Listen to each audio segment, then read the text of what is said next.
हम लोग जो है फिजिक्स के पार्ट 2 का जो है पहला चैप्टर पढ़ रहे थे, प्रकाश का अपवर्तन परावर्तन था गोलीय दर्पण, जिसमें हम लोग जो है पूर्णांतरिक परावर्तन पढ़ चुके हैं। और पूर्णांतरिक परावर्तन में जो है पूर्णांतरिक परावर्तन के कुछ उपयोग देख चुके हैं, जिसमें एक उपयोग बता ही दिया गया था, कौन सा? हीरे का चमकना, है ना, हीरे का चमकना, ये उपयोग बता दिया गया था। और कहा गया था दो आप पढ़ लेंगे, कौन सा? रेगिस्तान में मरीचिका का बनना, है ना, रेगिस्तान में जो है रेगिस्तान में मरीचिका का बनना, है ना, रेगिस्तान में मरीचिका का बनना, ठीक है, कहा गया था। एक और बता देंगे जो महत्वपूर्ण है, कौन सा? प्रकाशिक तंतु, ठीक है, कौन सा कहा गया था? प्रकाशिक तंतु, ये इंपॉर्टेंट है, ये 2018 में पूछा गया था, ठीक है, ये वाला जो है 2018 में पूछा गया है, तो ये इंपॉर्टेंट है। तो हेडिंग क्या बनाएंगे सभी लोग? ये सब क्या है? पूर्णांतरिक परावर्तन के अनुप्रयोग है, ठीक है, किसके अनुप्रयोग है?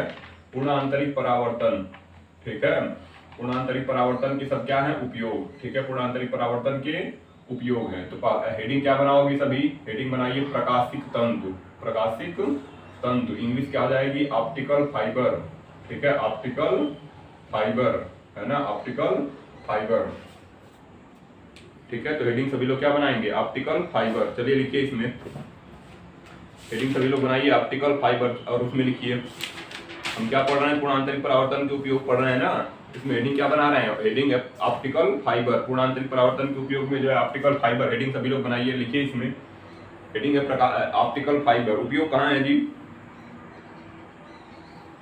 दूरसंचार में, मतलब दूरसंचार में, जैसे मोबाइल फोन हो गया, ये सब हो गया, ब्रॉडबैंड हो गया, इन सब में जो है दूरसंचार में जो है संकेतों को किस रूप में? प्रकाश की चाल से भेजने में, लगभग प्रकाश की चाल से भेजने में, ठीक है, यानी तीव्र गति से जो है इंटरनेट कनेक्शन उपलब्ध कराने में, ब्रॉडबैंड में हो गया, ठीक है, ये सब में जो है किस तंतु का उपयोग है? प्रकाशिक तंतु का। बड़ा है, इसको लिखेंगे, ये इंपॉर्टेंट है, ठीक है। प्रकाशिक तंतु का उपयोग कहाँ है? दूरसंचार में जो है वस्तुओं को, दूरसंचार में संकेतों को प्रकाश गति से चलाने में, ठीक है, जिससे संकेत बहुत तेजी से पहुंचते हैं। जो ब्रॉडबैंड कनेक्शन होता है वो किसके माध्यम से? प्रकाशिक तंतु ऑप्टिकल फाइबर के माध्यम से, ठीक है। समानतः इसकी खोज जो है ऑप्टिकल फाइबर की जो खोज है वो कौन है? नरेंद्र कपानी, ठीक है, जो भारतीय हैं। तो लिखिए इसमें प्रकाशिक तंतु, हेडिंग बनाइए, देखो प्रकाशिक तंतु, प्रकाश के, हेडिंग बनाइए प्रकाशिक तंतु, पूर्णांतरिक परावर्तन के उपयोग में हीरे का चमकना बता दिया गया था, ये कहा गया था, अपने पढ़ लेना है, ठीक है, ये 10 में है।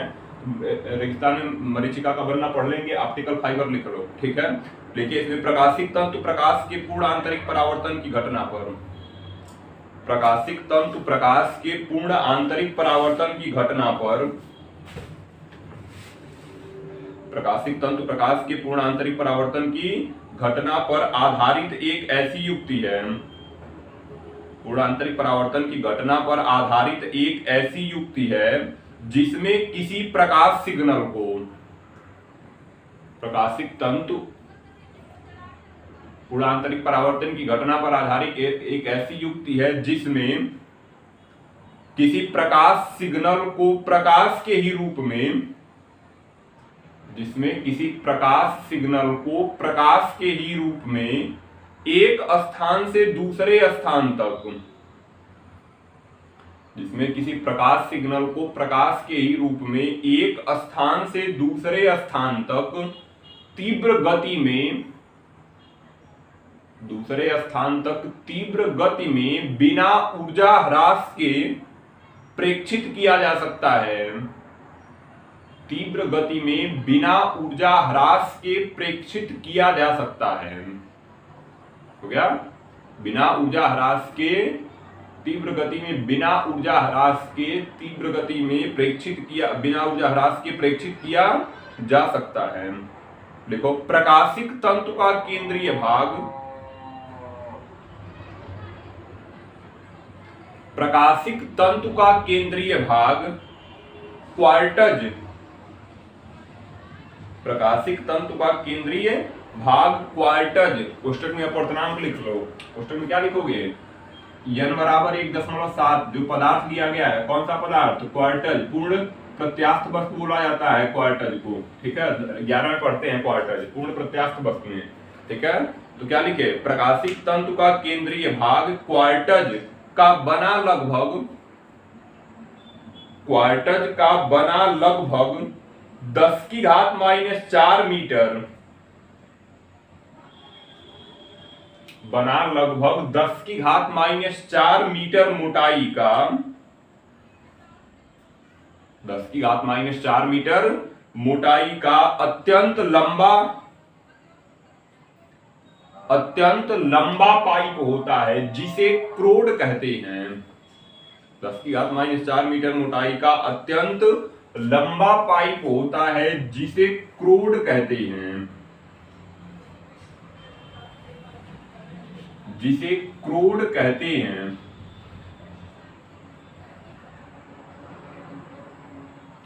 जिसे क्या कह रहे हैं? जिसे क्रोड कहते हैं। लिखो, इसके चारों ओर अपेक्षाकृत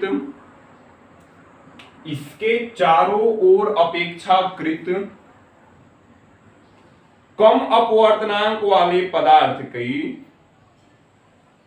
इसके चारों ओर अपेक्षाकृत कम अपवर्तनांक वाले पदार्थ की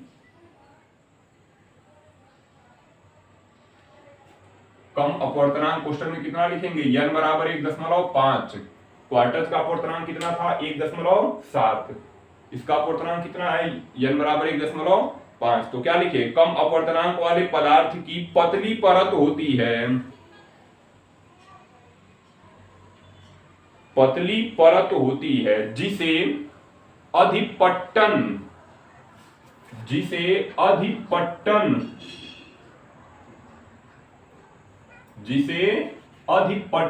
या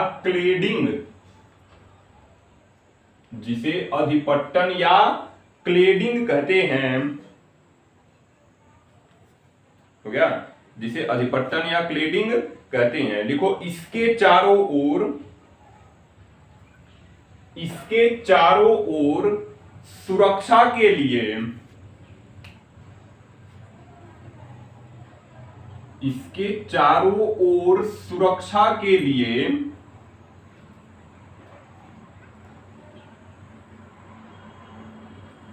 इसके चारों ओर सुरक्षा के लिए एक प्लास्टिक का आवरण होता है। इसके चारों ओर सुरक्षा के लिए एक प्लास्टिक का आवरण होता है। हो गया? इसके चारों ओर सुरक्षा के लिए एक प्लास्टिक का आवरण होता है। इस प्रकार के बहुत सारे प्रकाशिक तंतुओं का समूह, इस प्रकार के बहुत सारे प्रकाशिक तंतुओं का समूह, हो गया? इस प्रकार के बहुत सारे प्रकाशिक तंतुओं का समूह प्रकाश नली कहलाता है। इस प्रकार के बहुत सारे प्रकाशिक तंतुओं का समूह प्रकाश नली कहलाता है। ठीक है? प्रकाश नली कहलाता है। लाइन छोड़िए और फिर नीचे लिखिए, जब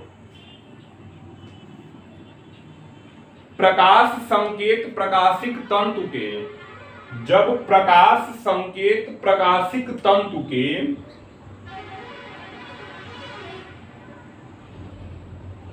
जब प्रकाश संकेत प्रकाशिक तंतु के एक सिरे से क्रोड में, जब प्रकाश संकेत प्रकाशिक सिरे के एक प्रकाशिक तंतु के एक सिरे से क्रोड में उचित कोण पर प्रवेश कर, क्रोड में उचित कोण पर प्रवेश कर क्रोड व क्लेडिंग के अंतरापृष्ठ पर,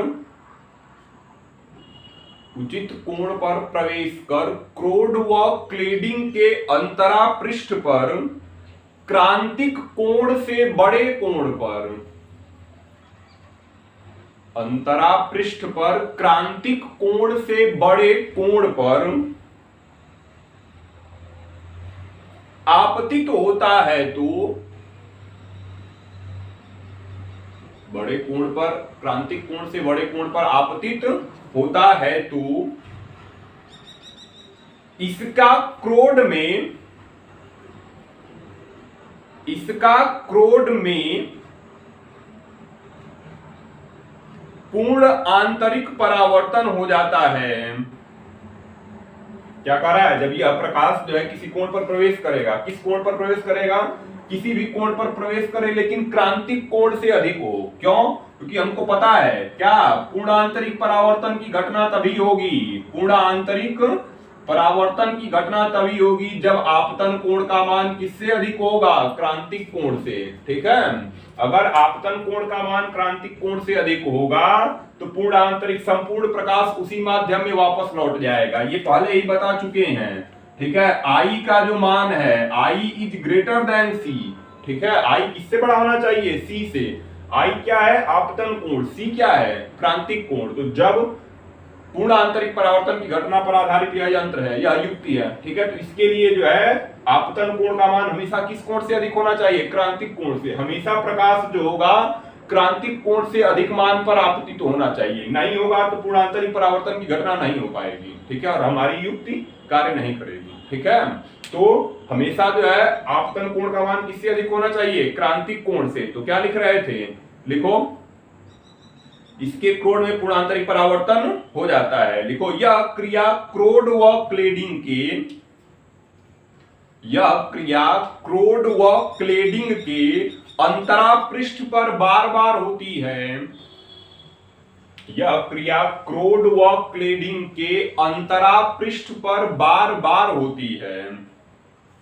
हो गया, जिस कारण प्रकाश संकेत, यह क्रिया क्रोड व क्लेडिंग के अंतरा पृष्ठ पर बार बार होती है। हो गया, जिस कारण क्रोड व क्लेडिंग के,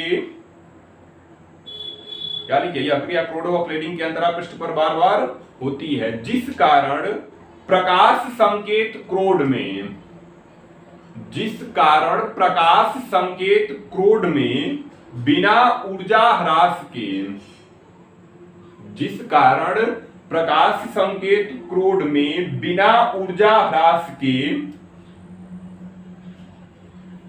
प्रकाश की चाल से गति करता है, जिस कारण प्रकाश संकेत क्रोड में बिना ऊर्जा ह्रास के प्रकाश की चाल से गति करता है। ठीक है, प्रकाश की चाल से गति करता है। ध्यान रखिए, ये हमारा क्रोड है, ये हमारा क्या है, क्रोड, जिसका अपवर्तनांक कितना है 1.7। ये हमारी क्लेडिंग है। ठीक है, ये हमारी क्या आ जाएगी, ऊपर वाला हिस्सा क्लेडिंग, जिसका अपवर्तनांक कितना है 1.5। अब हमको पता है n बराबर क्या, n बराबर 1/sin c, जिसका अपवर्तनांक कम उनका क्रांतिक कोण ज्यादा। ठीक है, उनका क्रांतिक कोण अधिक, तो इसका क्रांतिक कोण अधिक होगा और यहाँ पे क्रांतिक कोण कम होगा। जितना ही क्रांतिक कोण कम हो जाएगा, ठीक है, क्रांतिक कोण क्या होगा, कम होगा, अपवर्तनांक ज्यादा होगा। ठीक है, और क्रांतिक कोण कम हो जाएगा तो प्रकाश बाहर नहीं निकल पाएगा। प्रकाश को बाहर निकलने के लिए जो है आपतन कोण का मान क्रांतिक कोण से कम होना चाहिए। ठीक है, प्रकाश को बाहर निकलने के लिए आपतन कोण का मान क्रांतिक कोण से क्या होना चाहिए, कम। अगर आपतन कोण का मान क्रांतिक कोण से अधिक है तो प्रकाश क्या होगा, पूर्ण आंतरिक परावर्तित होगा। लगातार इस सतह से टकराया, फिर इससे टकराएगा, फिर इससे टकराएगा, फिर इससे टकराएगा, ऐसे टकराते हुए जो है प्रकाश की चाल से क्या करेगा, गति करेगा। इस प्रकार जो है हम ब्रॉडबैंड कनेक्शनों में देखते हैं, इंटरनेट को तेजी से पहुंचाने के लिए जो है दूरसंचार माध्यमों में उपयोग होता है इसका। ठीक है, ब्रॉडबैंड कनेक्शन देखते हैं क्या होता है, तेज इंटरनेट पहुंचता है किस चाल से, प्रकाश की चाल से। किस चाल से पहुंचेगा, प्रकाश की चाल से। तो यह उसका चित्र हो जाएगा। ठीक है, ये इसका क्या हो जाएगा, चित्र। पहले उपयोग में लिख लीजिए, तो क्या लिखे, लिख लिए बिना ऊर्जा ह्रास के प्रकाश की चाल से गति करता है। हो गया ना। उपयोग लिख लीजिए, उपयोग लिखो, प्रकाशिक तंतु का प्रयोग, नीचे उपयोग लिख लीजिए, फिर चित्र बनाएंगे। तो नीचे उपयोग लिखिए। ठीक है, किसका उपयोग है, प्रकाशिक तंतु का। नीचे उपयोग लिखिए, प्रकाशिक तंतु का उपयोग दूर संचार में, प्रकाशिक तंतु का उपयोग दूर संचार में वैद्युत संकेतों को, प्रकाशिक तंतु का उपयोग दूर संचार में वैद्युत संकेतों को प्रकाश संकेतों में परिवर्तित कर, वैद्युत संकेतों को प्रकाश संकेतों में परिवर्तित कर दूर स्थानों तक भेजने में, वैद्युत संकेतों को प्रकाश संकेतों में परिवर्तित कर दूर स्थानों तक भेजने में किया जाता है। वैद्युत संकेतों को प्रकाश संकेतों में परिवर्तित कर दूर स्थानों तक भेजने में किया जाता है। ठीक है, लिखो, इसका अन्य महत्वपूर्ण उपयोग, इसका अन्य महत्वपूर्ण उपयोग चिकित्सा उपकरण, इसका अन्य महत्वपूर्ण उपयोग चिकित्सा उपकरण इंडोस्कोप में किया जाता है। इसका अन्य महत्वपूर्ण चिकित्सा उपकरण इंडोस्कोप में किया जाता है। लिखो, इसमें प्रकाश पाइप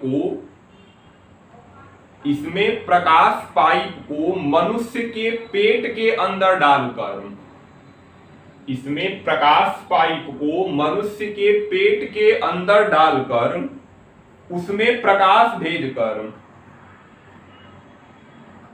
प्रकाश पाइप को मनुष्य के पेट के अंदर डालकर उसमें प्रकाश भेजकर मानव शरीर के अंदर, उसमें प्रकाश भेजकर मानव शरीर के अंदर आमाशय आंत, मानव शरीर के अंदर आमाशय आंत आदि का परीक्षण किया जाता है।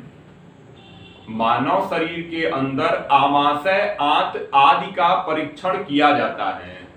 ठीक है, आदि का परीक्षण किया जाता है। अब चित्र बना लेंगे किसका, ये पूछा गया था 2018 में, ये पूछा गया है। ठीक है, प्रकाशिक तंतु है क्या, इसके उपयोग लिखिए। ठीक है, प्रकाशिक तंतु है क्या, इसके उपयोग लिखिए। तो ये हो जाएगा उसका चित्र, चित्र सहित वर्णन था। ठीक है, तो ये हो जाएगा इसका चित्र। ठीक है, हम यहाँ पे क्या दिखा देंगे, हम यहाँ पे ऐसे दिखाते हैं किसको, अभिलंब को, जिससे पता चल रहा है प्रकाश किरण अभिलंब से दूर हट रही है, अभिलंब की ओर झुक रही है। ठीक है, हर जगह हम किसको दिखा रहे हैं, हर जगह हम दिखाएंगे अभिलंब को। यहाँ पे भी हम किसको दिखाएंगे, अभिलंब को। यहाँ पे भी हो जाएगा अभिलंब, जब यहाँ पे प्रकाश किरण बाहर निकलेगी तो भी। ठीक है, प्रकाश किरण क्या हो जाएगी, अभिलंब से दूर हटेगी। क्यों, क्योंकि कांच से प्रकाश में आ रही है, और यहाँ पे अभिलंब की ओर झुकेगी। क्यों, क्योंकि वायु से कांच में जा रही है। विरल से सघन में जाएगी, अभिलंब की ओर झुकेगी। ठीक है, और सघन से विरल में जाएगी तो अभिलंब से दूर हटेगी। ठीक है, तो ये हो जाएगा किसका चित्र, ये हो जाएगा हमारा प्रकाशिक तंतु ऑप्टिकल फाइबर का चित्र हो जाएगा। ठीक है, सभी लोग इस चित्र को बना लेंगे। उपयोग ध्यान रखिएगा, ब्रॉडबैंड कनेक्शन, इंटरनेट को तेजी से पहुंचाने में इसका उपयोग है। ठीक है, और कहाँ उपयोग है, चिकित्सा इंडोस्कोप में मनुष्य के शरीर के आंतरिक अंगों की जांच के लिए हम प्रकाशिक तंतु का उपयोग करते हैं। ठीक है, प्रकाशिक पाइप का उपयोग करते हैं। ठीक है, तो इसको हम क्या करेंगे, इसको बना लेंगे। ठीक है, इस चित्र को बनाइए और हेडिंग लिखिए पार्श्विक विस्थापन। इस चित्र को बनाएंगे और हेडिंग क्या बनाएंगे, पार्श्विक विस्थापन। ये हमारा क्रोड है, ये क्लेडिंग है। क्लेडिंग का जो अपवर्तनांक है 1.5 है, क्रोड का अपवर्तनांक 1.7 है। क्रोड को जो है अधिक अपवर्तनांक का रखते हैं, जिससे इसका जो है साइन सी क्या होगा, कम होगा, जिस कारण प्रकाश जो है बाहर नहीं निकल पाएगा। क्लेडिंग को उच्च अपवर्तनांक का थोड़ा रखते हैं इसके सापेक्ष। ठीक है, तो ये हो जाएगा हमारा, और हेडिंग क्या होगी, हेडिंग है पार्श्विक विस्थापन। हेडिंग हम क्या बनाएंगे, हेडिंग बनाएंगे पार्श्विक विस्थापन। ठीक है, हेडिंग क्या हो गया हमारा, पार्श्विक विस्थापन। लिखिए इसको,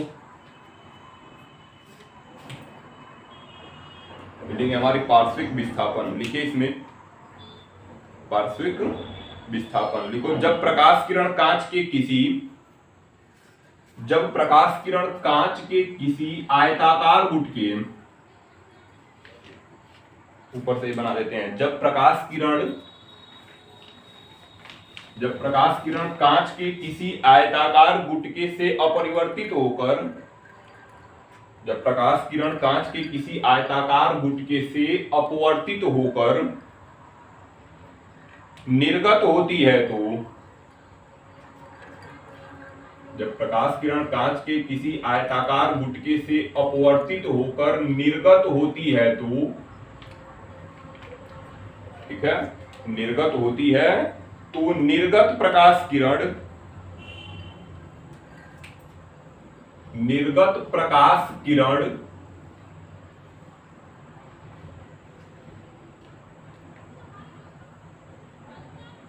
ये हो जाएगा हमारा टी। निर्गत प्रकाश किरण आपतित प्रकाश किरण के समानांतर हो जाती है।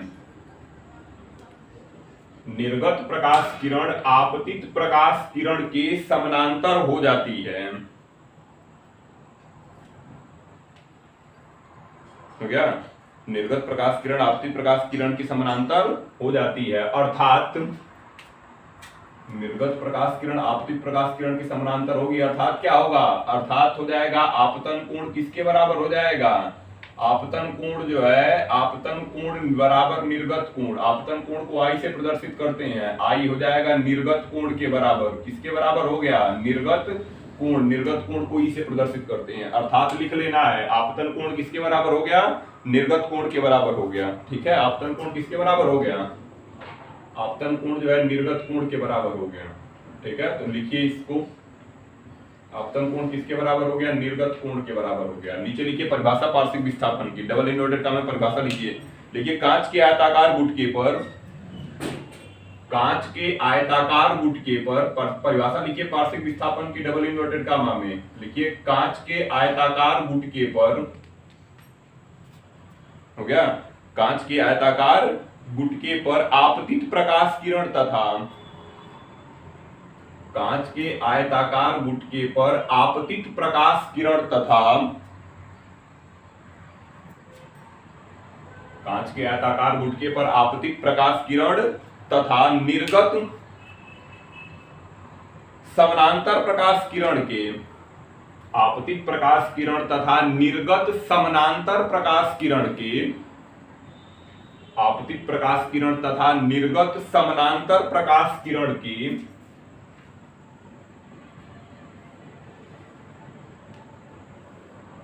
हो गया, निर्गत समानांतर प्रकाश किरण के बीच की लंबवत दूरी को, आपतित प्रकाश किरण तथा निर्गत समानांतर प्रकाश किरण के बीच की लंबवत दूरी को, बीच की लंबवत दूरी को पार्श्विक विस्थापन कहते हैं। बीच की लंबवत दूरी को पार्श्विक विस्थापन कहते हैं। इसे स्मॉल d से प्रदर्शित करते हैं। आपतित प्रकाश किरण तथा निर्गत समानांतर प्रकाश किरण के बीच की लंबवत दूरी को पार्श्विक विस्थापन कहते हैं। इसे स्मॉल d से प्रदर्शित करते हैं। इसे स्मॉल d से प्रदर्शित करते हैं। चलिए देखते हैं क्या कहा गया है। ध्यान दो, अब ये माध्यम होगा वायु, बाहर माध्यम कैसा हो गया? वायु, और ये माध्यम हो गया कांच। ये हमारा अभिलंब था, नाम क्या है? M1 N1। ठीक है, M1 और N1 ये अभिलंब है, इसका नाम है M2 और N2, M2 और N2। ठीक है, अभी नीचे लिख देते हैं नाम को। अब ध्यान दो, एक प्रकाश किरण जो है ऐसे प्रवेश कर रही है वायु से कांच में। वायु माध्यम हो गया विरल, कांच माध्यम हो गया सघन। विरल से प्रकाश किरण कहाँ आ रही है? सघन में, इसलिए अभिलंब की ओर क्या होगी? झुकेगी। इसलिए अभिलंब की ओर क्या होगी? झुकेगी। जिस प्रकाश को ऐसे जाना था, जिस प्रकाश को जो है, जिस प्रकाश को ऐसे जाना था, ठीक है, जिस प्रकाश को जो है इस प्रकार जाना था ना, वो प्रकाश कैसे जाएगा? अभिलंब की ओर झुक कर जाएगा। ये तो जाने का मार्ग था, जैसे जाना था, लेकिन प्रकाश किरण गई कैसे? प्रकाश किरण कैसे गई जी? अभिलंब की ओर झुकेगी। ये प्रकाश किरण क्या होगी? अभिलंब की ओर झुक गई। ठीक है, अभिलंब की ओर क्या हो गई? अभिलंब की ओर ऐसे, अभिलंब से अभिलंब की ओर झुक गई, है ना। ये अभिलंब की ओर क्या हो गई? ऐसे झुक कर गई। इस प्रकाश की किरण को जाना ऐसे था, लेकिन गई वह जो है ऐसे डॉटेड लाइन की तरह जाना था, लेकिन गई कैसे है? पूरी लाइन की तरह, अभिलंब की ओर झुक कर चली गई है। ठीक है, क्यों? क्योंकि प्रकाश किरण विरल से सघन में प्रवेश कर रही है। अब यहां से जब बाहर निकलेगी, अब इधर माध्यम कैसा होगा? इधर माध्यम हो जाएगा विरल। बाहर माध्यम कैसा है? बाहर माध्यम वायु है, तो माध्यम कैसा हो गया? विरल। अब जब प्रकाश किरण यहां से बाहर निकलेगी तो अभिलंब से दूर हटेगी। क्यों? क्योंकि कांच से वायु में आ रही है, सघन से विरल में। ठीक है, यहाँ पे वायु है ना, बाहर वायु है। ठीक है, तो प्रकाश किरण अब फिर कहां से आएगी? फिर सघन से विरल में जाएगी। सघन से कहां जाएगी? विरल में, इसलिए अभिलंब से दूर हटेगी। इसलिए अभिलंब से क्या हो गई? थोड़ी, इसलिए जो है अभिलंब से थोड़ी दूर हट गई। ठीक है, अभिलंब से क्या होती जाती है? इसलिए थोड़ा अभिलंब से ऐसे दूर हट कर जाएगी। ठीक है, अभिलंब से थोड़ा दूर हट गई। हम पूरी लाइन बनाएंगे। अब ये दोनों किरणें, कौन सी किरणें? ये तो हमारी निर्गत किरण थी। ठीक है, ये तो हमारा आपतित प्रकाश था, है ना। ये प्रकाश कौन सा है? ये वाला प्रकाश है आपतित। ठीक है, ये प्रकाश कौन सा है? आपतित प्रकाश। ठीक है, आपतित प्रकाश। ये कौन सा प्रकाश है? ये जो प्रकाश है ये अपवर्तित है। ठीक है, ये जो प्रकाश है वो कौन सा प्रकाश है? ये जो प्रकाश है वह अपवर्तित है। अपवर्तित, और थोड़ा नीचे करके लिख देते हैं। ठीक है, कौन सा प्रकाश है? अपवर्तित प्रकाश है। ठीक है, अपवर्तित प्रकाश। और ये कौन सा है? ये जो है निर्गत है। ये बाहर निकल गया है ना, तो ये हो जाएगा निर्गत प्रकाश। और ये पूरा जो प्रकाश है यह आपतित ही है। ये पूरा प्रकाश कैसा है? ये पूरा प्रकाश जो है आपतित है। तो कह रहा है आपतित प्रकाश किरण, कौन सी किरण? आपतित प्रकाश किरण और निर्गत समानांतर प्रकाश किरण के बीच की लंबवत दूरी। तो ये हो गया आपतित प्रकाश किरण, ये वाली किरण निर्गत है, ये वाली किरण यहां से क्या हो गई, बाहर निकलना शुरू हुई तो निर्गत हो गई। इनके बीच की जो लंबवत दूरी है, बीच की कौन सी दूरी? लंबवत, यही पार्श्विक विस्थापन है जिसे डी बोल रहे हैं। यही बीच की लंबवत दूरी क्या है? पार्श्विक विस्थापन है जिसे डी बोलते हैं। अब ये तो हमारा अभिलंब था, आपतित किरण अभिलंब के साथ जो कोण बनाएगी उसे कहेंगे आपतन कोण। उसे कौन सा कोण कहेंगे? उसे आपतन कोण। अब ध्यान दो, ये जो पूरा कोण है, ये पूरा कोण इस आपतन कोण के बराबर होगा। क्यों? क्योंकि शीर्षाभिमुख कोण है, आमने सामने के कोण है। कैसे कोण है? शीर्षाभिमुख कोण है, तो ये पूरा कोण इस पूरे कोण के बराबर होगा। लेकिन हम क्या कर रहे हैं, हम जो है इतने कोण को आर मान रहे हैं। इतने कोण को क्या मान रहे हैं? आर। ध्यान दो कैसे कर रहे हैं, ये ऐसे है और फिर यहाँ पे एक अभिलंब जा रहा था, यहाँ पे क्या जा रहा है? अभिलंब। अब यहाँ से दो प्रकाश बन गए हैं, यहाँ पे दो प्रकाश, तो हम कह रहे हैं ये वाला पूरा कोण इस पूरे कोण के बराबर है। इस पूरे कोण के, ये कोण हो गया आई, ये पूरा कोण बराबर होगा आई के। लेकिन हमने सिर्फ इतने को आर माना है। इतने को क्या माना है? आर। तो ये वाला कितना हो जाएगा? ये वाला हमारा हो जाएगा आई माइनस आर। क्यों जी? क्योंकि यह पूरा आई के बराबर था और आर उसमें से घट रहा है, तो इतना कोण किसके बराबर हो रहा है? आई माइनस आर के बराबर। ये वाला जो कोण होगा, ये वाला कोण कितना आ जाएगा? आई माइनस आर, जिसे बाहर लिख दिए। कितना हो गया? आई माइनस आर, जिसे हम क्या कर दिए? बाहर लिख दिए। नाम लिख लेते हैं, इसको ए बोल रहे हैं, यहाँ पे ओ होगा। यहाँ पे क्या मान लिए? यहाँ पे ओ मान लिए। इसको मान लेते हैं बी। इसको क्या मान लिए? बी। इसको क्या मानेंगे? यल। इसको क्या मान लिए? यल। ठीक है। अब हम ध्यान देते हैं यहाँ पे कोण कितना होगा। ये वाला कोण कितना हो जाएगा? हमको पता था, ये हमारा m2 है, ये हमारा m2 है। ये कितना है? ये है n2। ध्यान से समझिए, ये m1 है, n1 है, m2 है और n2 है। तो देखिए कुछ ऐसा दिख रहा है हमको। ठीक है, हमको जो है क्या दिख रहा है? ये कह रहे हैं m1 है, ये क्या है हमारा? ये थोड़ा और नीचे कर लेते हैं, m1 n1 और m2 और m2 और n2, ये दोनों रेखाएं परस्पर समानांतर हैं। m1 n1 और m2 n2 परस्पर कैसे हैं? परस्पर जो है दोनों समानांतर हैं। अब एक तिर्यक रेखा इनको ऐसे काट रही है। कौन सी तिर्यक रेखा? OB। कौन सी तिर्यक रेखा? OB। ये हम कह रहे हैं यहां पर जो है, ठीक है, इसको थोड़ा और ऊपर बढ़ा सकते हो ना m1, इसको थोड़ा और ऊपर बढ़ा लिए। यहां पे ध्यान दो, कह रहे हैं यहां पे O है और यहां पे B है। इसको थोड़ा और नीचे बढ़ा देते हैं, n2। ये क्या है? B है। अब ध्यान दो, दो समानांतर रेखाओं को एक तिर्यक रेखा काट रही है, तो ये वाले और ये वाले कोण कहां से बराबर हो गए? एकांतर कोण से। ये दोनों एकांतर अंतःकोण है। जब दो समानांतर रेखाओं को एक तिर्यक रेखा काटेगी तो एक के ऊपर का दूसरे के नीचे वाला कोण एकांतर कोण से बराबर होगा। कहां से बराबर होगा? दोनों कोण कहां से बराबर होगा? एकांतर कोण से। इसलिए जितना मान यहां है उतना ही मान यहां होगा। अर्थात ये वाला मान कितना हो जाएगा? ये मान हो जाएगा आर। मान कितना हो गया जी? मान हो गया हमारा आर, है ना? मान कितना हो गया? आर। अब ये किरण बाहर निकल रही है, ये अभिलंब है, ये किरण बाहर निकल रही है। अभिलंब जो है निर्गत किरण के साथ जो कोण बनाएगा, कौन सी किरण थी? निर्गत किरण। अभिलंब निर्गत किरण के साथ जो कोण बनाएगा उसे निर्गत कोण बोलते हैं, ई से प्रदर्शित करते हैं। यह है आपतन कोण। आपतित किरण अभिलंब के साथ जो कोण बनाई। अपवर्तित किरण अभिलंब के साथ, ये अपवर्तित किरण थी पूरी यहां से यहां तक। पूरी कौन सी किरण थी? अपवर्तित किरण। अपवर्तित किरण अभिलंब के साथ जो कोण बनाई उसे अपवर्तन कोण आर बोल दिए। एकांतर कोण से ये भी आर हो गया।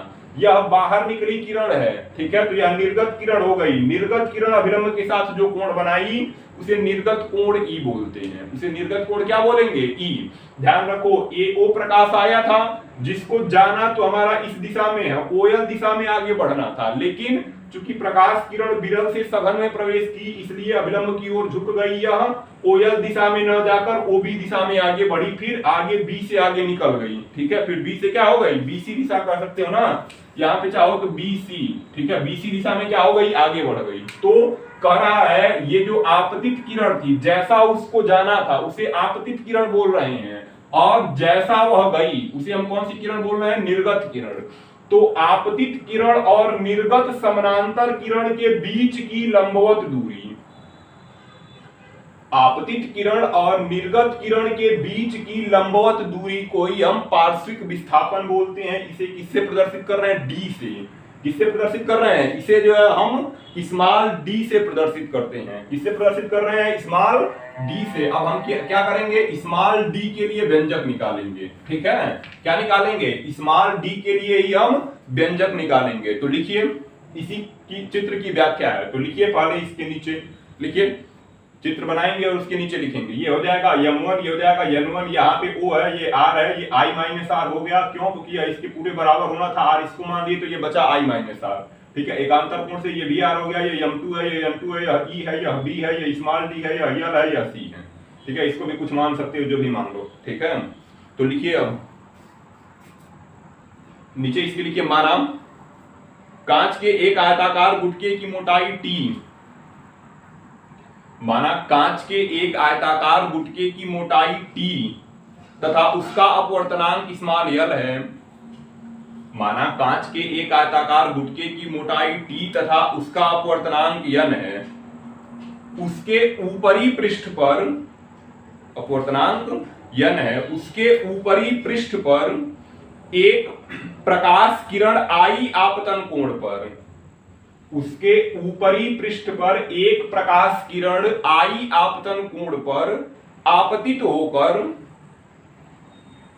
I आपतन कोण पर आपतित होकर उसके ऊपरी पृष्ठ पर एक प्रकाश किरण I आपतन कोण पर आपतित होकर R कोण पर, I आपतन कोण पर आपतित होकर R कोण पर गुटके में अपवर्तित होते हुए, R कोण पर गुटके में अपवर्तित होते हुए गुटके के निचले पृष्ठ, R अपवर्तन कोण पर अपवर्तित होते हुए गुटके के निचले पृष्ठ पर, गुटके के निचले पृष्ठ पर R कोण पर आपतित होते हुए, गुटके के निचले पृष्ठ पर R कोण पर आपतित होते हुए वायु में, R कोण पर आपतित होते हुए वायु में E कोण पर निर्गत होती है। R कोण पर आपतित होते हुए वायु में E कोण पर निर्गत होती है। अतः निर्गत होती है। अतः अब ध्यान दीजिए, यही समझना है। कौन से त्रिभुज की बात कर रहे हैं? त्रिभुज ON1B। अतः कौन से त्रिभुज की बात है? अतः हो जाएगा त्रिभुज ON1B में, है ना, ON1B में। ठीक है, ON1B में cos थीटा बराबर हम क्या जानते हैं? cos थीटा बराबर होता है आधार बटे कर्ण। cos थीटा बराबर क्या हो जाएगा? आधार बटे कर्ण। पढ़ाया जाता है ना LAL बटे KK A, या साइन का हो गया, या cos का, और ये tan का। तो आधार बटे कर्ण किसका होगा? cos थीटा का। अब हमारा कोण की जगह हम किस त्रिभुज की बात कर रहे हैं? ON1B। हम जो है इस त्रिभुज की बात कर रहे हैं। ठीक है, इस त्रिभुज की बात कर रहे हैं, है ना। cos थीटा बराबर क्या हो गया? आधार बटे कर्ण। हमारा थीटा कोण क्या है? R है। कोण कितना है यहाँ? कोण है जो है R। आधार कितना हो जाएगा? कोण के सामने की भुजा लंब है, तो ये कोण है, इसके सामने की भुजा ये BN1 क्या है? लंब। BN1 क्या है? लंब। हमको लंब की जरूरत है नहीं, तिरछी भुजा हमेशा कर्ण होती है, तो OB हमेशा कर्ण है, BN1 लंब है, बाकी जो बच गया वह आधार है। तो कौन बच गया? हमारा बच गया ON1। ठीक है, कौन बच गया जी? ON1। तो ON1 क्या हो गया? ON1 आधार हो गया। कर्ण क्या होगा? OB। तिरछी भुजा हमेशा कर्ण होती है, तो OB क्या हो गया? हमारा कर्ण हो गया। OB क्या हो गया? कर्ण। तो अब निकालिए इसको, ON1 किसके बराबर था? हम जानते हैं, यही है ना ON1। यहां से यहां तक की दूरी ही है, ये यहां से यहां तक, यानी ये जो मोटाई है किसकी? आयताकार गुटके की, वही ON1 है। तो आयताकार गुटके की मोटाई कितनी थी? T। तो ON1 किसके बराबर है? ON1 बराबर है T के। ठीक है, तो हो जाएगा हमारा cos r बराबर यहाँ पे हो जाएगा t और बटे OB। OB बराबर क्या आएगा, OB बराबर हो जाएगा, इसको इसकी जगह कर देते हैं, तो OB बराबर हो जाएगा t बटे cos r, समीकरण नंबर 1।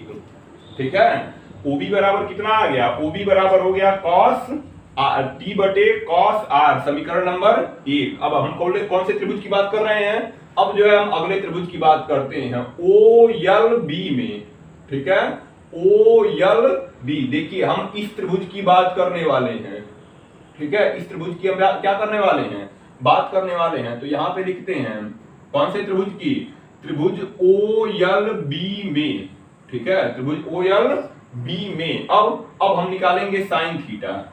ठीक है, साइन थीटा बराबर क्या होगा, साइन थीटा बराबर होता है लंब बटे कर्ण। साइन थीटा बराबर क्या हो जाएगा, लंब बटे कर्ण। तो हमारा अब थीटा की जगह ये वाला कोण लेना है, कौन सा कोण लेना है, I माइनस आर, साइन हो जाएगा I माइनस आर।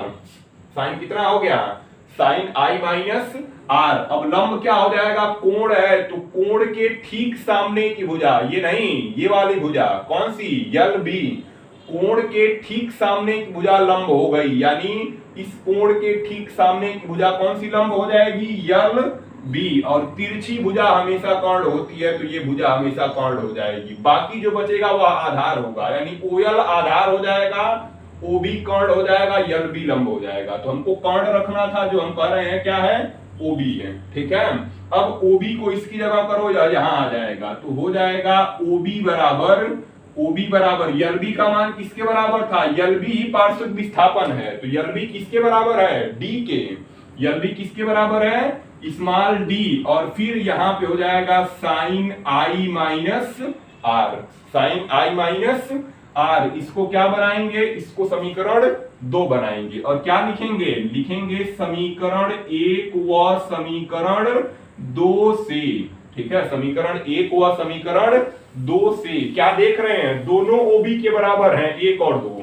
समीकरण 1 और 2 किसके बराबर हैं, दोनों जो है OB के बराबर है, इसलिए दोनों आपस में बराबर हो जाएंगे। ये दोनों OB के बराबर, इसलिए आपस में क्या हो गए, बराबर हो गए। तो t बटे हो जाएगा यहाँ पे cos r बराबर, इधर हो जाएगा d बटे साइन हो जाएगा I माइनस आर। कितना हो गया, साइन I माइनस आर हो गया ना, कितना हो गया जी, साइन I माइनस आर। ये मिटा देते हैं, अभी हमारे काम का है नहीं। ठीक है, तो साइन कितना हो गया, I माइनस कितना हो गया आर, हम यहां से लिख देते हैं। ठीक है, कितना आया, साइन I माइनस आर आ गया ना। अब ध्यान दो, लिख देते हैं, पहले क्या आया था, t बटे cos r बराबर आया है d बटे साइन I माइनस आर। हमको फार्मूला पार्श्विक विस्थापन के लिए चाहिए, यानी d के लिए, इसलिए साइन का यहाँ पे गुणा कराओ। ठीक है, साइन का क्या करोगे, गुणा, तो d बराबर हो जाएगा साइन, कितना आ जाएगा, t आ जाएगा ना आगे, d बराबर क्या आ जाएगा जी, d बराबर हो जाएगा हमारा, d बराबर हो जाएगा, आगे t लिखोगे, कितना आएगा, t और साइन I माइनस आर, और बटे ये तो cos अल्फा रहेगा ही, cos r रहेगा ये। ठीक है, क्योंकि यही यहां जा रहा था, d बच रहा था, बटे हो जाएगा cos r। ये तो एक हो गया पार्श्विक विस्थापन के लिए व्यंजक। किसके लिए व्यंजक हो गया, पार्श्विक विस्थापन के लिए। पार्श्विक विस्थापन क्या है, आपतित प्रकाश किरण तथा निर्गत समानांतर प्रकाश किरण के बीच की लंबवत दूरी को ही हम पार्श्विक विस्थापन कहते हैं, जिसे स्मॉल d से प्रदर्शित कर रहे हैं। जिसे किससे प्रदर्शित कर रहे हैं, स्मॉल d से। ठीक है, किससे प्रदर्शित कर रहे हैं जी, स्मॉल d से। अब हम क्या लिखेंगे, ये पार्श्विक विस्थापन के लिए व्यंजक हो गया। अब हम मानेंगे, ठीक है, क्या लिखेंगे, लघु आपतन कोण के लिए, यहां पे नीचे लिखेंगे क्या, लघु आपतन कोण के लिए I व R छोटे होंगे। लघु आपतन कोण के लिए I व R छोटे होंगे, और कितने छोटे होंगे, इतने छोटे होंगे कि साइन I माइनस आर जो होगा किसके बराबर होगा, I माइनस आर के। साइन में मान निकल ही नहीं पाएगा, साइन में मान क्या होगा, निकल नहीं पाएगा, इसलिए हम क्या लिखेंगे, साइन I माइनस आर की जगह क्या लिखेंगे, I माइनस आर केवल लिखेंगे। और जो है cos r को 1 मान लेंगे।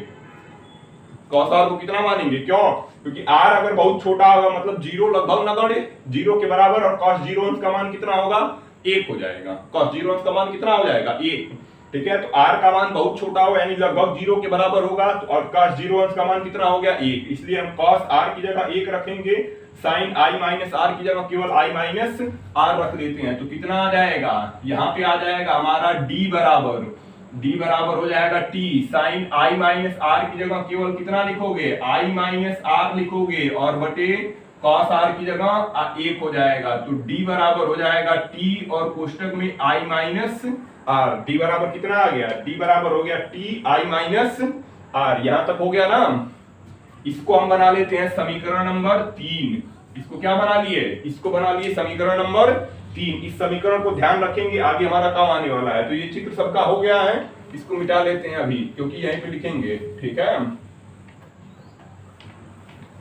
तो हमारा क्या आया है, समीकरण 3 ऊपर भी लिख देते हैं। समीकरण 3 क्या आया है, d बराबर आ गया हमारा t और कोष्टक में i माइनस r। इसे क्या कर रहे हैं, इसे कह रहे हैं समीकरण नंबर 3। हम स्नेल का नियम जानते हैं, हम क्या जानते हैं, स्नेल के नियम से, स्नेल के नियम से क्या होता है, साइन आई बटे साइन आर, साइन आई बटे साइन आर बराबर किसके होता है, साइन आई बटे साइन आर बराबर 1n2, किसके होता है, 1n2, या केवल n कह सकते हैं। ठीक है, 1n2 को ही n बोलते हैं। साइन आई बटे साइन आर किसका नियम है, अपवर्तन का दूसरा नियम, जिसे स्नेल का नियम भी कहते हैं।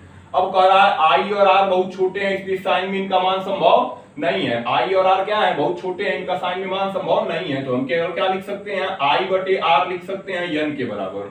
आई बटे आर किसके बराबर, क्योंकि साइन में मान संभव नहीं था, आई बटे आर किसके बराबर हो गया, n के। आर को n की जगह करो, n को r की जगह, r बराबर कितना आ जाएगा, r बराबर i बटे n हो जाएगा। स्थानों का विनिमय हो गया, r बराबर कितना आ गया, r बराबर i बटे n। अब हम कहां से लाएंगे, हम लाएंगे समीकरण 3 से। समीकरण 3 से क्या हो जाएगा, हो जाएगा हमारा d बराबर t, d बराबर t, और फिर हो जाएगा i, और माइनस r की जगह कितना लिखेंगे, r की जगह i बटे n रख देंगे। r की जगह कितना रख देंगे, r की जगह हम रख देंगे i बटे n। अब क्या देख रहे हो, दोनों में i है, दोनों में क्या उपस्थित है, दोनों में i उपस्थित है, इसलिए i को क्या कर लिए, कॉमन कर लिए, तो i कॉमन हो गया, t साथ में था i, बचेगा कितना, यहां से i निकला, 1 बचा, यहां से i निकलेगा तो 1 बचेगा बटे n। यही क्या हो जाएगा, पार्श्विक विस्थापन के लिए व्यंजक हो जाएगा। ठीक है, पार्श्विक विस्थापन के लिए वास्तविक व्यंजक ये भी, एक व्यंजक ये भी। ठीक है, एक व्यंजक तो यहाँ था, एक व्यंजक यहाँ पे हो जाएगा। ये किसके लिए व्यंजक हो जाएगा, पार्श्विक विस्थापन के लिए। n क्या होगा, अपवर्तनांक, i आपतन कोण, t कांच की जो आयताकार गुटका उसका मोटाई हो जाएगा। ठीक है, यही हो जाएगा पार्श्विक विस्थापन के लिए व्यंजक। तो इसको जो है सभी लोग करिए। ठीक है, यही पार्श्विक विस्थापन के लिए क्या हो जाएगा, पार्श्विक विस्थापन के लिए व्यंजक है। ठीक है, ये जो पार्श्विक विस्थापन था क्या था, आपतित किरण और निर्गत समानांतर प्रकाश किरण के बीच की लंबवत दूरी को हम क्या बोल रहे थे, पार्श्विक विस्थापन बोल रहे थे। तो पार्श्विक विस्थापन के लिए हम क्या करेंगे, पार्श्विक विस्थापन के लिए ये व्यंजक उतार लेंगे। ठीक है, पार्श्विक विस्थापन के लिए व्यंजक करिए, जल्दी उतारिए इस सबको, इसको पूरा कर लेंगे। पार्श्विक विस्थापन के लिए व्यंजक मिटा देते हैं अब। ठीक है, सभी लोग कर लेंगे इसको, पार्श्विक विस्थापन के लिए व्यंजक। समझ में आ गया है, नहीं आया तो फिर से वापस करके देख लेंगे।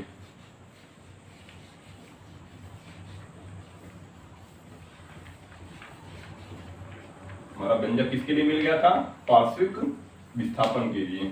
ठीक है, अगली हेडिंग हमारी एक लास्ट हेडिंग है इस चैप्टर की, इसके बाद कल से न्यूमेरिकल होगा। तो हेडिंग बना लीजिए, वास्तविक एवं आभासी गहराई, वास्तविक एवं आभासी गहराई। ठीक है, हेडिंग क्या बनाओगे, हेडिंग बनाओ वास्तविक एवं आभासी गहराई। ठीक है, वास्तविक एवं आभासी गहराई लिखिए इसमें।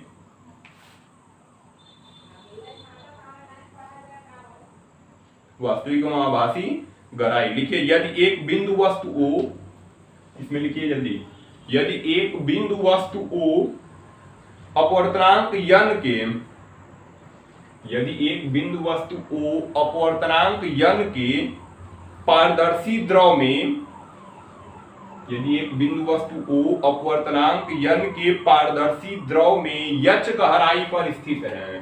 कौन सा h है? Capital H। यदि एक बिंदु वस्तु O अपवर्तनांक n के पारदर्शी द्रव में h गहराई पर स्थित है तथा वस्तु से देखने पर तथा वायु से देखने पर, h गहराई पर स्थित है तथा वायु से देखने पर उसकी आभासी गहराई h प्रतीत होती है तथा वायु से देखने पर उसकी आभासी गहराई h प्रतीत होती है, स्मॉल h, आभासी गहराई h प्रतीत होती है, तब द्रव का वायु के सापेक्ष अपवर्तनांक, तब द्रव का वायु के सापेक्ष अपवर्तनांक, ठीक है, वायु के सापेक्ष अपवर्तनांक, द्रव का वायु के सापेक्ष अपवर्तनांक बराबर, ठीक है, अपवर्तनांक बराबर हो जाएगा वास्तविक गहराई, वास्तविक गहराई बटे आभासी गहराई, ठीक है, वास्तविक गहराई बटे आभासी गहराई, ठीक है, किसके बराबर होगा? वास्तविक गहराई बटे आभासी गहराई। आभासी गहराई बराबर क्या सूत्र आएगा? आभासी गहराई बराबर क्या हो जाएगा? आभासी गहराई बराबर हो जाएगा, आभासी गहराई बराबर हो जाएगा, इसको अपवर्तनांक को नीचे ला देंगे ना तो हो जाएगा वास्तविक गहराई, ठीक है, वास्तविक गहराई और बटे द्रव का वायु के सापेक्ष अपवर्तनांक, द्रव का वायु के सापेक्ष अपवर्तनांक, ठीक है, द्रव का वायु के सापेक्ष अपवर्तनांक, है ना, द्रव का वायु के सापेक्ष अपवर्तनांक। आभासी गहराई को h से प्रदर्शित करते हैं, वास्तविक गहराई को कैपिटल H से, अपवर्तनांक को n से। तो फार्मूला क्या आ जाएगा? h बराबर h बटे n, ये स्मॉल n है, ठीक है, ये क्या है? स्मॉल n है, ये स्मॉल h है, ठीक है। यहाँ पे अगर सूत्र बनाते तो इसको h बोल रहे थे, इसको स्मॉल h बोल रहे थे और इसको क्या बोल रहे थे? n, ठीक है। तो यहाँ पे सूत्र होता है n बराबर h बटे h, लेकिन आभासी गहराई के लिए सूत्र पूछा जाता है, ठीक है, ये तो याद रखेंगे, इस पे सवाल आ गया था एक बार 2015 में, ठीक है। तो ये जो है ये कर लेंगे इसको, ठीक है, ये इंपॉर्टेंट है फार्मूला। तो ये हो जाएगा हमारे चैप्टर का समापन। कल से क्या होने वाला है? न्यूमेरिकल, एक दिन का होगा न्यूमेरिकल, 8 या 9 न्यूमेरिकल है, सभी लोग कोशिश करिए लग जाए, ठीक है, नहीं तो बताना तो है ही, ठीक है, सभी लोग जो है बुक रखेंगे कुमार मित्तल की, उसे न्यूमेरिकल बता देंगे, है ना। तो ये हो जाएगा हमारा आभासी गहराई के लिए व्यंजक स्मॉल h बराबर कैपिटल H बटे n, ठीक है, आभासी गहराई के लिए स्मॉल h बराबर कैपिटल H बटे n। आगे जो है कल करेंगे न्यूमेरिकल, जो है कल होगा, सभी लोग बुक रखिए अपने पास, ठीक है, हम सवाल लिखेंगे नहीं बोल देंगे, ठीक है, तो उसके हिसाब से सवाल को हल किया जाएगा। इसको फार्मूला कर लीजिए, ये पहला चैप्टर समाप्त हो गया, यानी फिजिक्स के पार्ट 2 का पहला चैप्टर खत्म, अर्थात कुल 13 चैप्टर, क्योंकि 12 जो है फर्स्ट पार्ट में है, एक चैप्टर यहाँ पे 13 कुल हो चुके हैं।